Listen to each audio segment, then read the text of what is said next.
ശ്രീകൃഷ്ണ ജ്യോതിഷാലയത്തിലേക്ക് ഏവർക്കും സ്വാഗതം. ഞാൻ ജ്യോത്സ്യൻ വിജയൻകുട്ടു. 1200 ആണ്ട് മിഥുനമാസം 32 തീയതി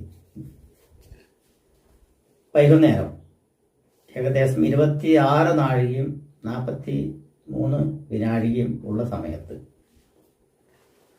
അതായത് ഏകദേശം ഒരു 6:30 6:30 മിഥുനൻ രാശിയിൽ സഞ്ചരിച്ചുകൊണ്ടിരുന്ന സൂര്യൻ കർക്കിടക രാശിയിലേക്ക് സംക്രമിക്കുകയാണ്, പ്രവേശിക്കുകയാണ്.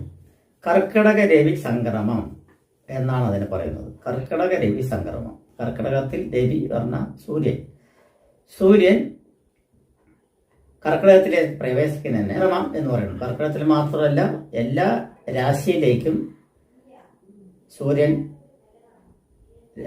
പ്രവേശിക്കുമ്പോൾ അതിനെ സംക്രമം എന്ന് പറയാറുണ്ട്. പക്ഷെ പൊതുവെ കർക്കിടക രവി സംക്രമത്തിന് ഒരു പ്രത്യേകത കൂടുതലാണുള്ളത്. അതും പൊതുവെ കേരളീയപരമായിട്ടുള്ള ഇതിലും തമിഴ്നാട്ടിൻ്റെയിലും ഏകദേശം ദക്ഷിണേന്ത്യ മുഴുവനും അങ്ങനെയുള്ളൊരു സംഭവം തന്നെയാണ്. ഇന്ത്യ മുഴുവനും എന്ന് തന്നെ പറയാം. ഇന്ത്യ മുഴുവനും എന്ന് വെച്ച് പറഞ്ഞാൽ രാമായണ മാസം ആരംഭം എന്ന് പറയുന്നത്. രാമായണ മാസം ആരംഭം എന്ന് വെച്ച് പറഞ്ഞാൽ ത്രേതായുഗത്തിൽ ആണ് മഹാവിഷ്ണുവിൻ്റെ അവതാരമായിട്ടുള്ള ശ്രീരാമൻ ജനിക്കുന്നത്. ശ്രീരാമൻ ഒരു കർക്കിടക മാസത്തിൽ പുണർദ നക്ഷത്രത്തിൻ്റെ അവസാനത്തെ 4-ാം പാദത്തിലാണ് ജനിച്ചിരിക്കുന്നത്. അവസാനത്തെ 4-ാം പാദം പറയുമ്പോൾ കർക്കിടക കൂറിലാണ് ജനിച്ചിരിക്കുന്നത്.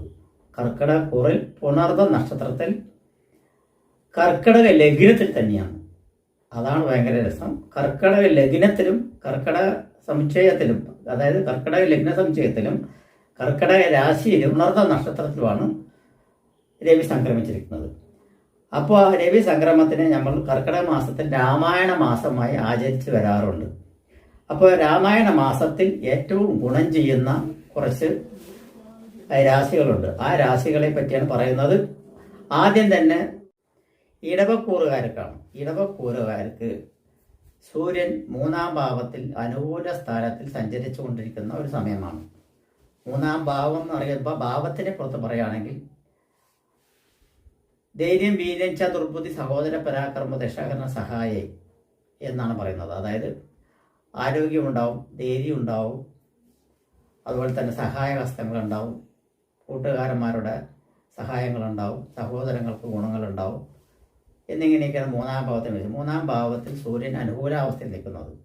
പൊതുവെ ഈ ഇടവക്കൂറുകാർക്ക് ഇപ്പോൾ വ്യാഴവും അനുകൂലത്തിലാണ്, അതുപോലെ തന്നെ ശനിയും അനുകൂലത്തിലാണ്, അതുപോലെ തന്നെ ശുക്രനും അനുകൂലത്തിലാണ്, ബുധനും അനുകൂലത്തിലാണ്. അങ്ങനെ കുറേയേറെ ഗ്രഹങ്ങൾ അനുകൂലത്തിൽ നിൽക്കുന്ന സമയത്ത് ഇവർക്ക് ഏറെ ഗുണമേന്മയുള്ള നേട്ടങ്ങൾ കൈവരിക്കുവാനുള്ള ഒരു മാസം കൂടിയാണ് ഈ കർക്കിടക മാസം എന്ന് തന്നെ പറയാം.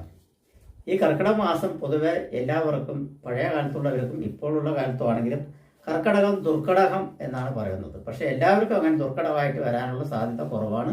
പൊതുവെ ഇടവക്കൂറുകാർക്ക് കർക്കിടക മാസം അത്രയ്ക്ക് ദോഷം ചെയ്യില്ല, അതിന് പകരം കൊണ്ട് ഗുണാധിക്യം ചെയ്യും എന്നുള്ള പറയുന്നത്. ധനസംബന്ധമായിട്ടുള്ള നേട്ടങ്ങൾ ധാരാളം ഉണ്ടാവുന്നതിൽ യാതൊരു സംശയമില്ല. കാരണം 2-ൽ വ്യാഴമാണ് സഞ്ചരിച്ചുകൊണ്ടിരിക്കുന്നത്.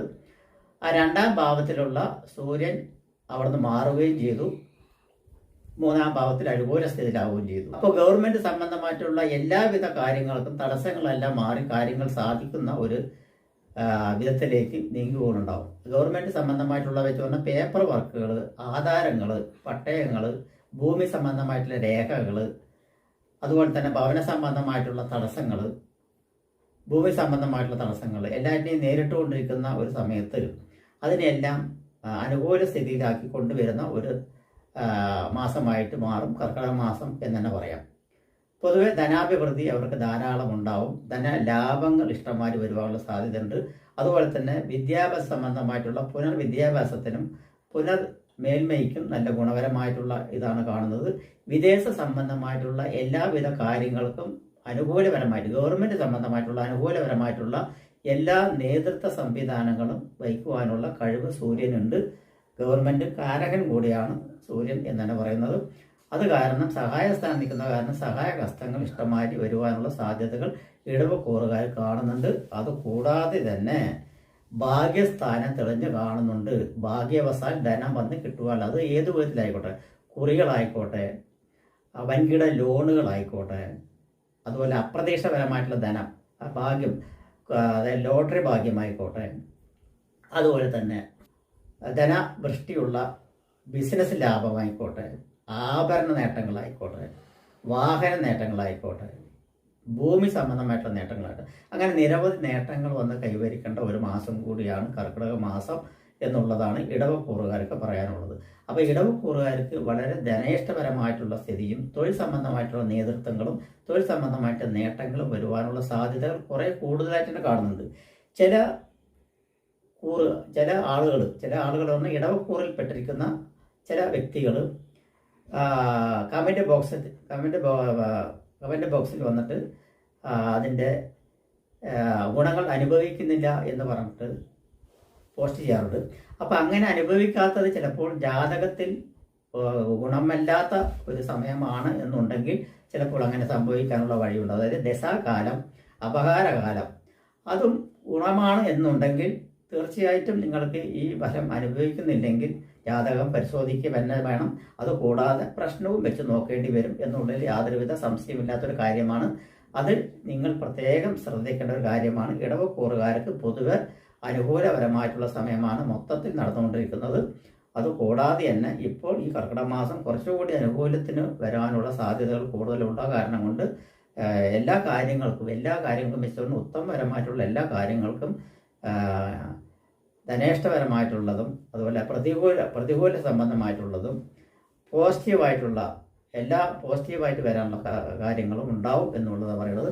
അപ്പോൾ നിങ്ങൾ എന്താ വെച്ചാൽ പറഞ്ഞാൽ അനുഭവത്തിൽ വന്നില്ല പറഞ്ഞാൽ ജാതകം പരിശോധിക്കുക. ഡേറ്റ് ഓഫ് ബർത്തും ടൈം ഓഫ് ബർത്തും മാത്രം ഉണ്ടെങ്കിൽ ജാതകം പരിശോധിക്കാൻ പറ്റും എന്നുള്ളത് പറയുന്നത്. സംശയം ഉണ്ടെങ്കിൽ നിങ്ങൾക്ക് എൻ്റെ നമ്പറിൽ വിളിച്ച് ചോദിക്കാവുന്നതാണ്. ചോദിച്ചു കഴിഞ്ഞാൽ കറക്റ്റായിട്ട് ഉള്ള ഉത്തരം നിങ്ങൾക്ക് ലഭിക്കുന്നതുമാണ്. നമസ്കാരം.